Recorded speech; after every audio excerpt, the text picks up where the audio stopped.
sometimes that negative thought that pops into your head is true. And what truth gives you power to have a happier, healthier life? And by changing your thoughts, you can change that neurochemical environment to something less toxic. Because if both truths are alive, what one do you want to spend more time investing in and bring forward as you continue to go? Hello, friends. Today I interview Dr. Lee Warren, who's a neurosurgeon and also an author. The book we discussed today is Hope is the First Dose.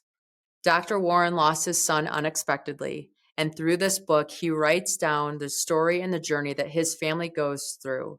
It's sad, but he does find a way to find happiness again, and we share some of those tips and tools that he used in this episode. So listen in. Hello, everyone. Today I have Dr. Lee Warren as a guest on the podcast. Lee, thanks for joining us today. I'm so glad to be here with you, Jen. Thank you.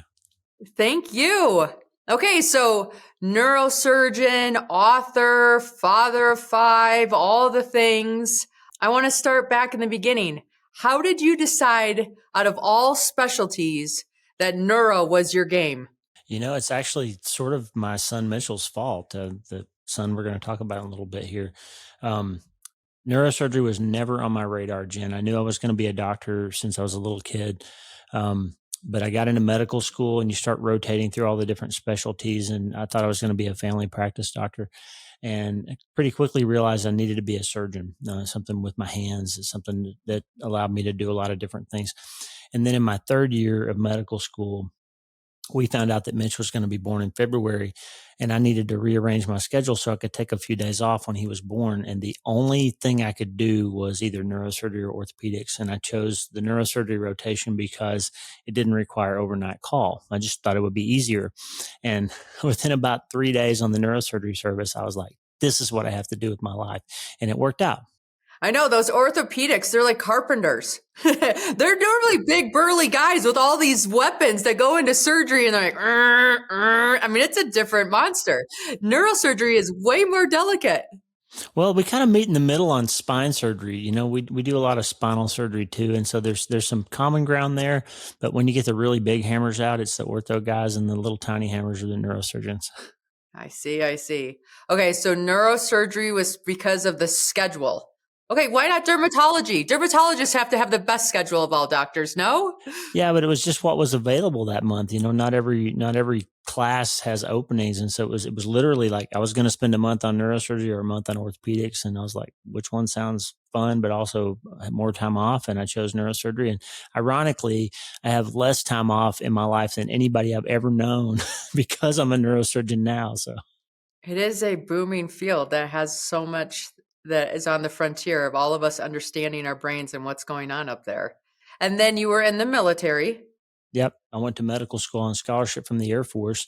So I was 14 years in, and then my last 4 years on active duty, and really grateful for that experience. My last 6 months in the Air Force, they sent me to Iraq during the height of the Iraq War. And I did 200 brain surgeries in a tent hospital. My first book, actually, No Place to Hide, over my shoulder there, was about that time in Iraq and the PTSD I came home with and all of that. But that was a really transformative time in my life as a surgeon and as a person, but especially as a surgeon because of the austere environment and the need to manage resources, including blood and instruments and all that. It really turned my thinking upside down after having been trained in the United States, where we have, 100 copies of every instrument available all the time.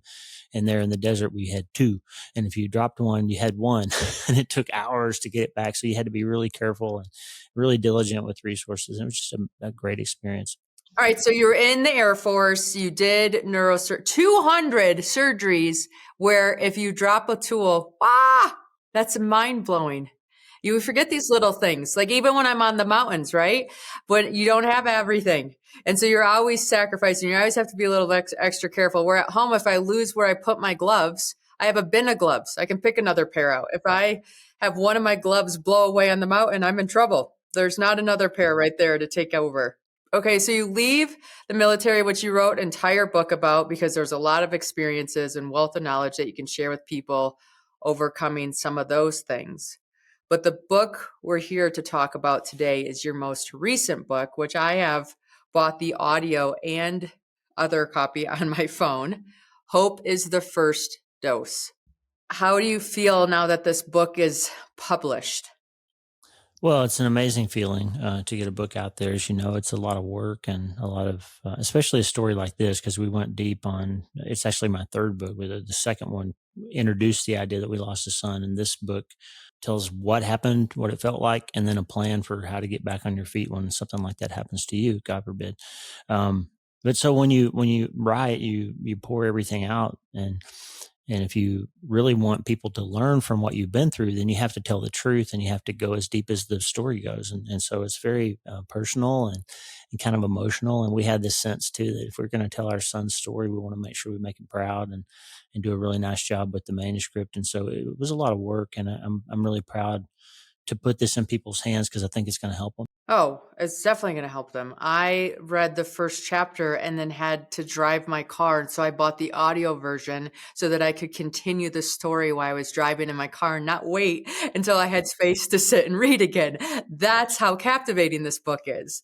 So I love how you start with the TMT moment. Can you explain that concept to everybody that's listening? Sure. We, of course, as a neurosurgeon, I see a lot of tragedy and trauma and hard things for people. And um, the most common thing I used to see was these malignant brain tumors that are always fatal. And so I started wondering, as a doctor, since I know how important it is to maintain hope and to keep your spirit about you and all those things, how do I doctor people and help them when I can't save their bodies? And so I spent a lot of years studying how people responded to those kinds of hardships. And I wrote that entire second book about that. And as I was writing it is when we lost our son. So I went from being one of these people who were studying other people's troubles to being somebody in the middle of my own. And my wife Lisa and I started calling them these massive things, the massive thing that people go through, because they're not always traumas like something that happens to your body or your body gets injured. And it's not always tragedy where you lose a son or something like that happens. It can be something like a relationship that breaks up or a dream that you've pursued your whole life that doesn't pan out, or you get passed over for something you thought you deserved. So some of these traumas and tragedies and massive things are emotional issues too. And so I came up with this memory that I had from Air Force flight surgeon school, where I took a ride in a T-37 jet trainer aircraft. And as I was being briefed about how to fly that or how to ride in that airplane safely, the crew sergeant, the crew chief for the airplane, pointed down at my feet, and there's a yellow handle down there, and it's the ejection seat. And he said, if you pull that yellow handle before you're 1,000 feet in the air, you're going to die. Like this ejection seat doesn't have a rocket in it like most of them does. It's just a spring basically, and so it just shoots you out. And if you don't have enough altitude, the parachute won't have time to deploy, and you're going to die. And so keep your fingers off that handle, or you're going to die. And it felt like the right analogy to me, because what happens with TMT and with trauma and tragedy, you don't see it coming. And it's like somebody reaches down, Jen, and pulls that handle, and you get launched off into some trajectory for your life that you weren't prepared for. You didn't want it. You didn't sign up for it. You didn't pull the handle on purpose. But here you are, and there's not enough altitude and there's not enough time, and you're going to crash. And that's what it feels like when you experience these major things, these TMTs. It feels like you've lost control, and that you've lost the thing that you thought you knew about the rest of your life, the plan that you've worked so hard to be on, and now your son's dead, or now your husband's gone, or now you've got this brain tumor, or now you've lost your business because of the pandemic, or whatever this thing is for you. That yellow handle got pulled, and you've got to figure out some way to get that parachute open in time, or this thing is going to be the end of you. And so that's why we call it the TMT, the massive thing. That's what it feels like to us. Yes, TMT, the massive thing. And just being able to label that and contain that into that piece almost gives you a little sense of normalcy and control over what's happening. So you have this horrific event happen with your son. I don't know how much detail you want to get in here or what we want to leave for people to read the book on, but it changed everything. It was a line in the sand, a before and after for you. And this book helps people along your path to try to develop a new reality, because the old reality is gone. That's right. That's right. I mean, you had this vision of what your life's going to be. And now the only thing you really know after trauma like that happens is it's not going to be like that. Like you're not sure what it is going to be like, but it's not going to be that. And it's really a death. And we're spiritual people. And I immediately thought of, we were standing outside on the street, outside the house in which my son and his best friend were stabbed to death, and they were 19 years old, and we don't really know all the details, but I laid it all out in the book as much as we do know about it. But the bottom line is, we're standing on the street while they're rolling our son's body into the ambulance, and it felt like that early part of the Bible where there's a description of the creation story, and it goes through the first several days of the history of the earth, and at the end of each day, the author of Genesis says, and there was evening and there was morning the first day, and there was evening and there was morning the second day. And I had this just vision of whatever our life was going to look like in the future. These first few days were a new creation story for us, because our family, as we knew it, was gone, and there was something going to be birthed out of that. And was it going to be good for us? Was it going to be bad for us? Right then it felt impossible for it to be anything other than devastating, but it was going to be a new creation for us. And I just felt that to my core as part of my early grief experience, was that whatever we thought our life was going to look like, it was not going to look like that now. And who knows what's going to happen next. And that's kind of where we started, in that outside the house on that street that night. And you walk through, which I think is a very important point when people talk about the stages of grief. Your first stage was more of amnesia, and how you did things and you don't even, I mean, there was such a day that was so much was going on. Things happen because you remember them happening, but you don't remember doing them. That's right. That's right. You're so traumatized, you can't store memories properly, and you're in a kind of a fugue state. And I think it's important. I'm glad you brought up that about the stages of grief, Jim, because it's important for the listener to understand. If you haven't been through this big, massive thing yet in your life, friend, one thing to know is everybody talks about the 5 stages of grief. They're famous. Elizabeth Kubler-Ross defined these 5 stages of grief, but they are misapplied in the setting of something that's happening to you or your family. Those stages were defined to describe the way people process the news that they are dying of some terminal illness.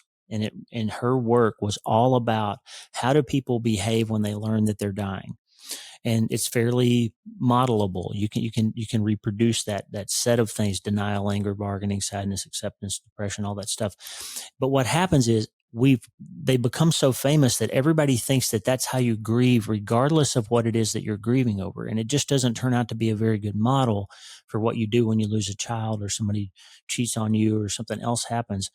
And so one thing that you'll notice is that people are going to come alongside you, and they're going to say, oh, hey, it's been 6 months. You really ought to be in acceptance by now, or you really ought to have moved past that anger stage by. People will start trying to put you in that model, and that model was not defined or designed for that. And so don't put any pressure on yourself to have a timeline on when you navigate through these things, because it turns out to be more like a labyrinth. Like, you'll wander around in denial for a while, and then you'll be really super angry, and then you'll have a couple of days where you kind of feel okay, and then you're super sad again, and you just find like you're going through this spiral and this maze, and it doesn't make sense because people have told you that the model is supposed to look a certain way. And then you find yourself sort of more stressed out because you're not grieving properly, right? Or people think it's time for you to be somewhere that you're not. And I'm just giving you permission. Dr. Warren is giving you permission to grieve however you need to grieve, for as long as you need to, because that process is very individual, and it does not fit neatly into that model. Oh, I appreciate you saying that for that group. So everybody, you heard the doctor's advice. Honor your path, allow it to look whatever way it looks like, and just keep moving forward and processing the best that you know how to do with the resources you have available. So your journey, I mean, I don't even know how to explain it, right? Like, so I'm reading about it and I see, and then you do all the things, right? You're in this home, and the home is sad because the story's different. Then you move, and then you realize the home is still sad, and the grief moved with you because now you don't have any of your son's memories there. And it's two versions of hard. It's too, like, all of it seems hard. So how did you start putting the pieces together where it started to, I don't even know the right word to use. Would I say become acceptable as a new path? And I don't know if you ever accept it.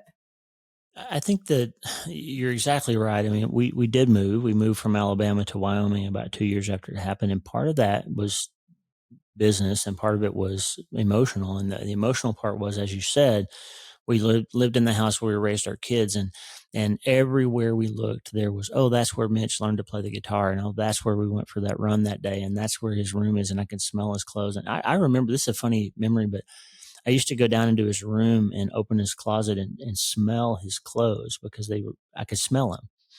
And I remember the day I went down there and the smell was gone, that enough time had passed that I couldn't smell my son anywhere. And I cried about it. It just like, oh, he's gone now. Something about it felt like we'd reached some sort of stage where it was more final than it had been. And that sounds silly, but if you've lost someone, you probably have experienced something like that. But so we had this decision that we made to move because he was everywhere all the time, and everywhere we looked, and it was kind of overwhelming after our last child, Kaylin, graduated high school and we were there alone. Especially, it was just this big old house with all these memories and nowhere to turn where he wasn't there. And so we moved to Wyoming, and then we found an equal amount of pain because he was nowhere. Like I felt grief over the fact that he didn't know that place and he had never been there. Couldn't turn the corner and there was one of his items that belonged to him. So there's just no place. I think the bottom line, as you said, there's no place in your life where you can find a spot that is pain free, or that is perfect when you're grieving, because you're missing someone, and you're hurting, and there's no place where that's going to be all assuaged. So then your next question was about, when do you start putting the pieces together and saying, okay, now it's time to move forward? And for us, one of those answers was a day that I walked into our living room, and our youngest daughter was a senior in high school at the time. And we had built this, not built, we had a table, like a coffee table, that had a bunch of the stuff from Mitch's funeral and photographs and cards that people had sent and things on it. It was sort of turned into a little shrine, we would stop there and kind of spend a second with his photographs or something somebody wrote on our way out the door. And I walked in and my daughter was there, and she was holding a picture of her brother, and I heard her talking to him, and she said, Mitch, I've got to finish high school. I got to think about college, and I've got to kind of get my life moving. And she said, I just want you to know I'm never going to be able to move on, but I have to carry on with my life. And I know you want me to. And she said that phrase, we can't move on, but we have to carry on. And it became kind of a mantra for our family. Like another colleague of mine, another surgeon, when I saw him first after Mitch died, he said, hey, your son would not want his death to cause you to die too. Like, he wouldn't want you to lose your life or even your heart. He would want you to find a way to make your life mean something, so his life meant something. And that stuck with me. So those things started just kind of bouncing around in there. After that acute phase of grief is over, you start being able to think again a little bit, and things kind of come back online like a computer that's been rebooted. And I started thinking about that. And then we had this fortune of working in a building on the Auburn University campus where we did extensive research in a special kind of MRI imaging, magnetic resonance imaging. And it's called functional MRI, where you can actually put somebody in the scanner. Like, I could put you in there and I could say, hey, Jen, think about your happiest memory, the thing that makes you the happiest in the world. Think about your grandma's cookies that she baked you when you were 8, if that's a memory for you. We would take these surveys of people. The researchers would ask people questions like that. So when you're in the scanner, they would say, okay, you wrote down that this was a happy memory for you. I want you to think about what that cookie smelled like. And you can watch their brain activate, different parts of their brain light up when they're thinking about happy memories. And then you can say, okay, tell me about that time when your uncle did that thing to you that you wrote down in the report, the worst thing you said you ever went through, this abuse that you suffered. And you can see different parts of the brain light up that mean fear and anger and bad memories and hate and all that stuff, hurt and pain. And it's different parts of the brain that light up. And then they'll say, okay, switch back and think about, when you got married and how excited you were, and that those happy parts will light back up. And what we know clearly now in neuroscience is the way you think changes the chemistry in your brain. Most of us think it's the other way around. We think our feelings tell us what we have to think about. But the truth is, what we think about changes the chemical environment that can change how we feel. And Lisa and I were down there one day watching those experiments happen. And she said, these people are changing their minds right on the screen in front of us. And it's changing their brain chemistry and it's changing their lives. And we came up with this idea like, you can't change your life until you change your mind first. Like you gotta change how you think. And so it started being a kind of an intellectual thing for us. We know we have to carry on with our life. We know Mitch wouldn't want us to die too. We know that we can't change our life until we change our mind, and we're still grieving, but we know these things are true. And from our standpoint, we had all these faith elements in it too. And I don't know if the listeners are into this or not, but there's a scripture in Romans chapter 12, verse 2, where he says, don't be conformed to how the world wants you to think, but be transformed by the renewing of your mind. He says, turn your brain around and let it change your life. And we started thinking that was the path. Even though we weren't quite ready to be on the path yet, we started seeing what the path was. And that's when the lights start to come up a little bit. When you say, I feel hopeless, but I know there's still light out there somewhere and I can see that light. So I'm going to start walking towards it. And that movement towards the light is what keeps us from falling backwards into despair. So we started just trying to move forward a little bit each day and changing our minds and building up better things to think about and finding ways to couch those thoughts that would pop into our heads. Mitch is gone and we're never going to be happy again. And all that stuff that you think about as a parent, this is my fault somehow, or all that stuff. And we started saying, okay, you know what? Mitch is gone, but he would want us to redeem this pain and do something for other people that would make his life mean something. And so that's when I started writing, Jen. Started writing these emails to my family and trying to encourage people every day. And they started sharing them, and that turned into this newsletter that's now read all over the world every Sunday. And since 2014, every week I've written this letter, and now thousands of people read it. And that turned into the podcast, and that turned into books and all that stuff. And twice since Mitch died, I received an email from somebody that said something to the effect of, today was the day I was going to commit suicide, but I didn't because of what you wrote today. And it turned my mind around. And I want to thank you for that. And when I hear something like that now, I can start to see what that verse in Romans 8 means when it says all things work together for good for those that love the Lord. Like, it's not good that my son died, but there are two people that are alive because I wrote about what to do when something like that happens to you. And so that provides some balance. It provides some perspective on how this great, massive thing in our life has turned into something that has helped other people.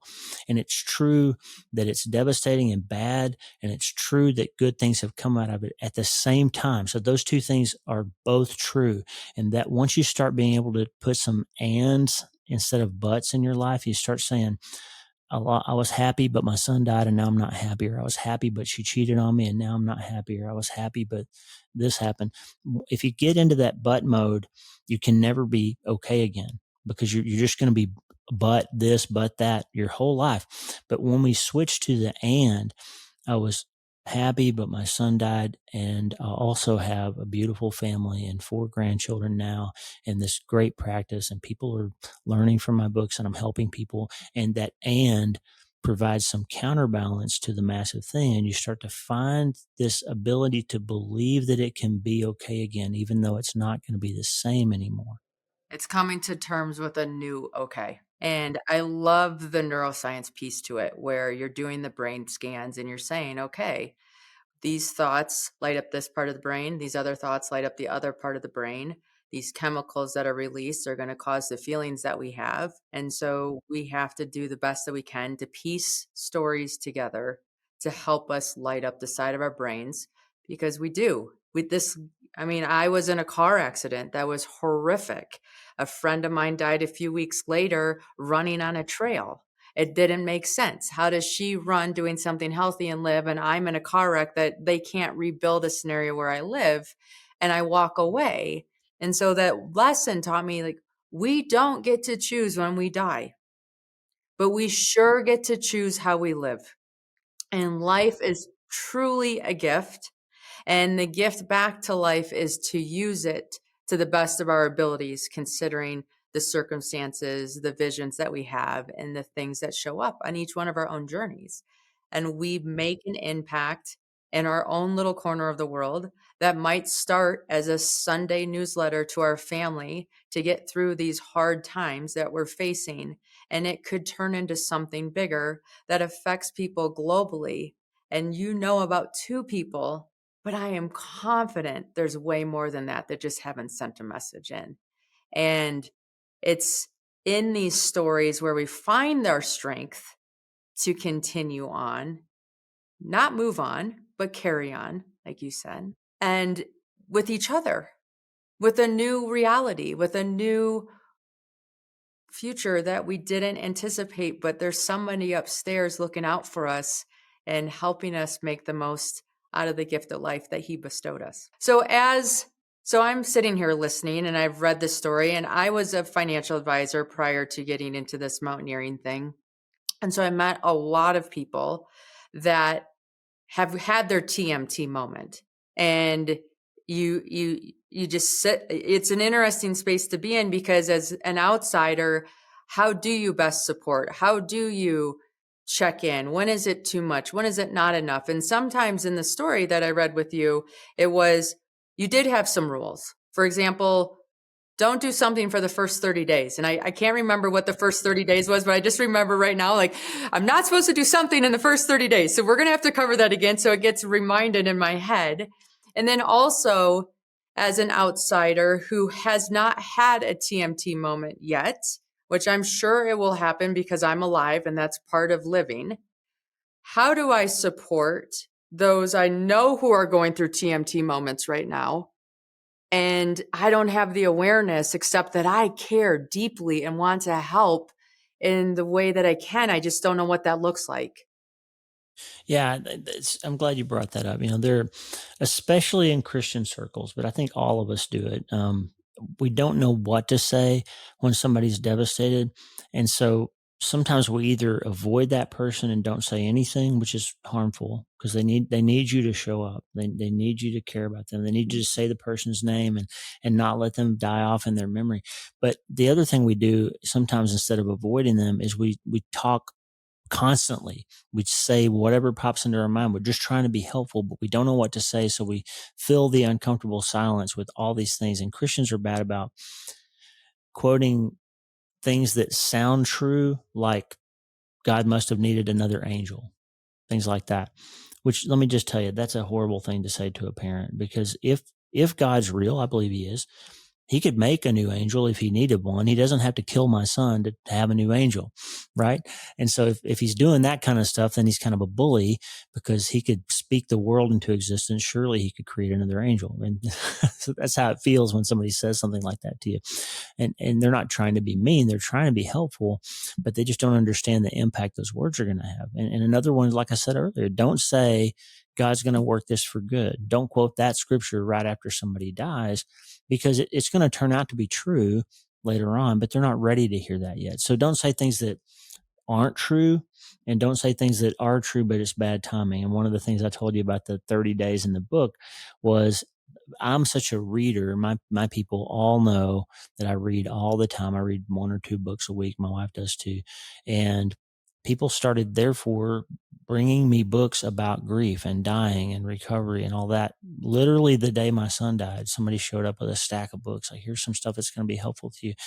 And I just made it kind of a joke in the book. I said, don't give people a 500-page book on death and dying and grief the day after their son dies. Wait a month or so. Wait until the contractors stop coming by to repair the wall that you punched your fist through again because you were so mad. Like, wait until you ring the door in the afternoon and we don't show up in our pajamas at 2 o'clock in the afternoon. We're not ready for a grief book yet at that point. So just wait a little while. The books are helpful, and I've read all of them now.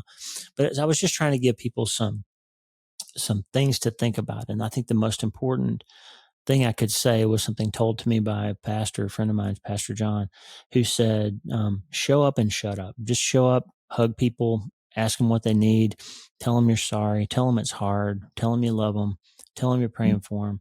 Don't try to fill their minds up with things that may or may not be consistent with scripture. Well, and I like the story that you say the neighbors maybe brought over a cooler and they filled it with waters and things like that. And you have no clue how, but every day they must have came back over and just kept refilling it, right? And that's all, that's such a gesture of love and being seen and cared for. And I know when I'm overwhelmed, I don't even know how to ask for help, right? Like I don't even know what I need at the moment. And the thought of needing to come up with something to give somebody a task, it doesn't even work either. So I like the idea of just continuously checking in. Hey, how are you? Hey, is there anything I can do? Or hey, I'm just going to bring this water here because you need water. And I really like that example, because I think wherever we are in life, whatever we're doing, just showing up, just checking in, just saying I'm here if there's anything you need means so much. Yeah, we had a friend who likes to smoke meat, and he would just ring the doorbell for like 3 months after Mitch died. We would be sitting there, the doorbell would ring,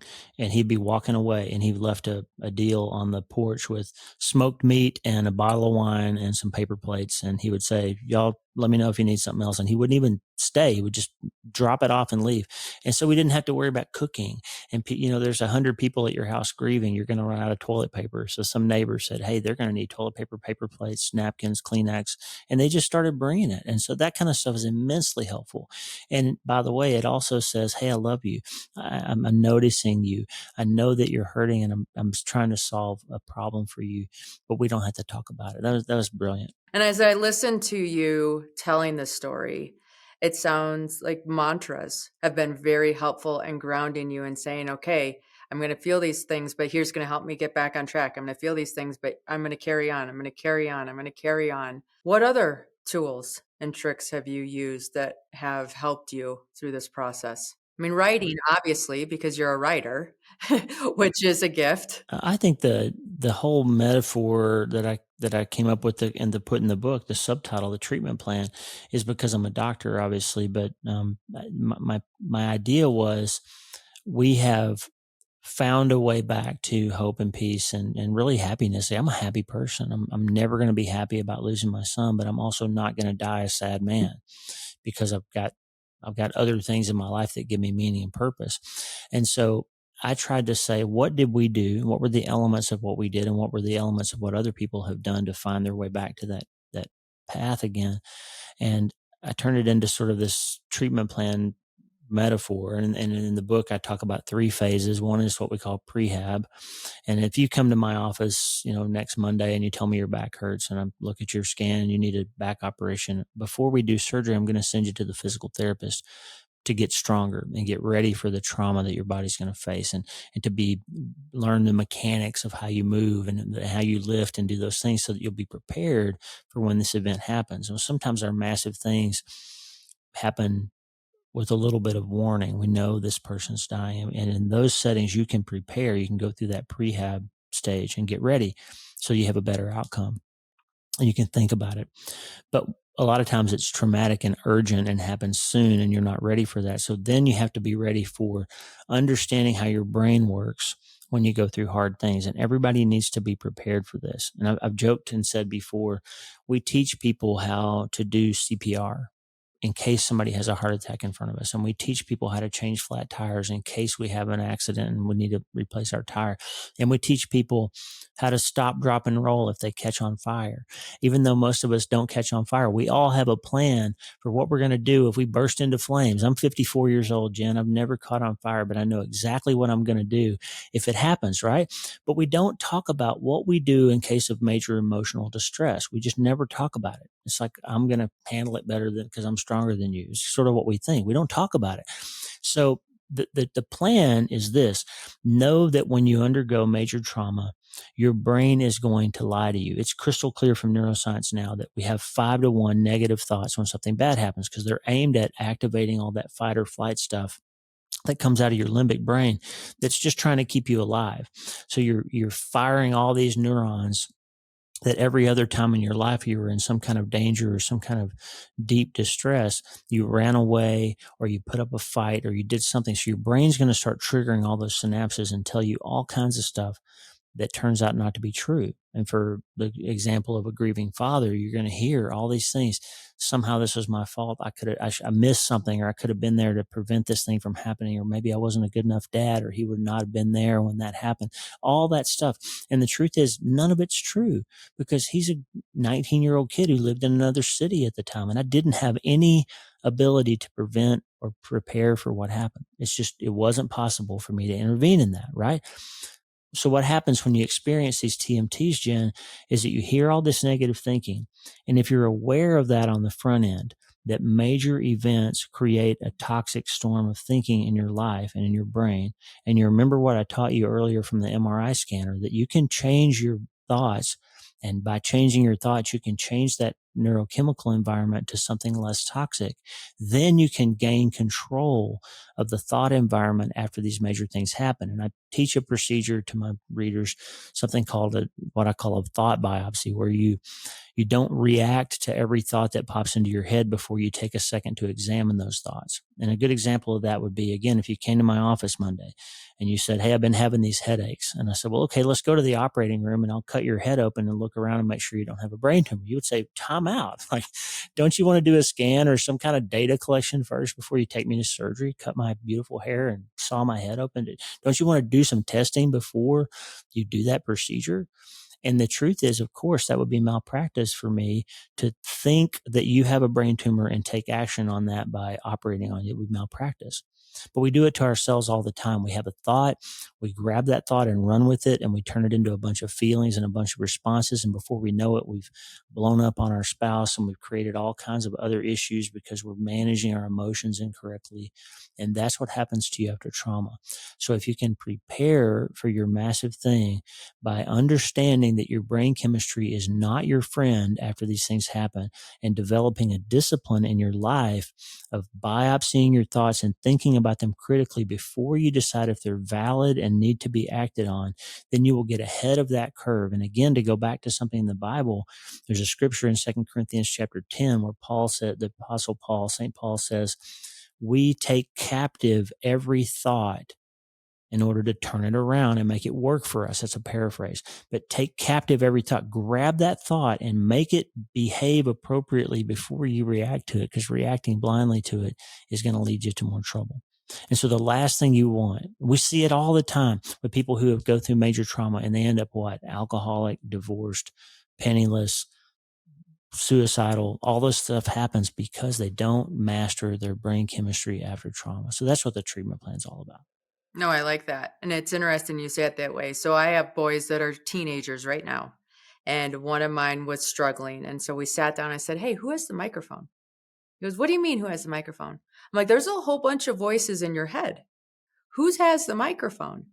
And I go, "So if somebody angry has the microphone in your head, can you ask them to hand off the microphone to somebody else in your head and tell me what that other person would say?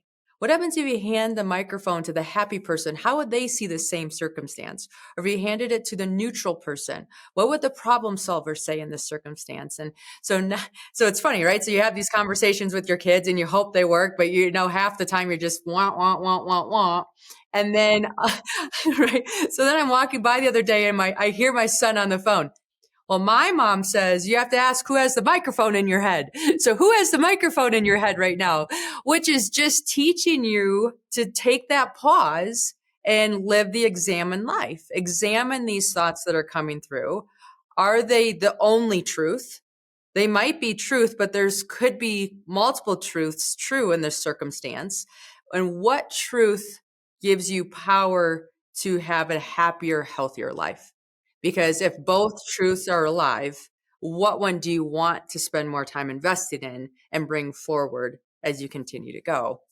And I think in times of healthiness, we can practice this skill so that when the TMT moment happens, it's a little more exercised and maybe a little bit easier to do as you start your treatment plan forward. That's exactly right. And it's important to know it. Like you said, sometimes that negative thought that pops into your head is true. I mean, a good example, again, going back to the loss of someone, "I lost my son and I'm always going to be sad." That's a true statement, It's true. But what happens next is what's important, because your trauma response, or depending on how you look at it, your the devil inside your head, or the person who wants you to fail in this moment, the next thing after that true thought will be to twist it into something that isn't necessarily true. And it'll turn out like, I lost my son and I'm always going to be sad about that. And I might as well just give up and start drinking. That's the next thought. And that's the one you have to intervene in, because yes, I'm always going to be sad. If I live to be 110 years old, I will be sad and shedding a tear that my son won't be there to bury me. I'll think about that. I know I will. But at the same time, with God as my witness, I will not die a sad man, because I took command of that thought and said, yeah, but Mitch doesn't want me to start drinking and drive myself into depression and have my life mean nothing but the guy who lost his kid. He wants me to tell a story with my life that people will say, man, that event turned that guy around and he helped millions of other people because of what happened with his son, and his son would be proud of him for that. That's what the story I want to tell. So when people are going through a hard time, this TMT moment happens, they're grieving and they get to the stage where it is time to read, or it is time to connect with others and start putting back pieces to a new puzzle, which is their new future. Where they find you on the internet, they read your book. What other resources do you recommend people find or have been helpful with the stories that you've collected and navigated through to put together this treatment plan for others? Number one, it's really important not to suffer alone. Like you need community around you. And that's the rehab part of the plan, as I put it out. But you need, whether it's family, whether it's church, whether it's a pastor, a therapist, a physician, a good friend, you need community. Support groups can be helpful in this environment, but you don't need to suffer alone, because having community of people who trust you, or you trust them, and you know they're going to not mislead you, that's how you're going to find some answers to those negative things that pop into your head. Somebody else, if you say those things out loud, my son died and I'm always going to be sad and I might as well just give up. Somebody's going to say, hang on a second, that's not true. You need to get after it. There's stuff you need to do to make your life mean something. So community is number one. Yeah. I had boys that I thought were ADD, or I don't know what I thought, but we went to Doc Amon's place and we had brain scans done. Yes. So I had two of them get brain scans done.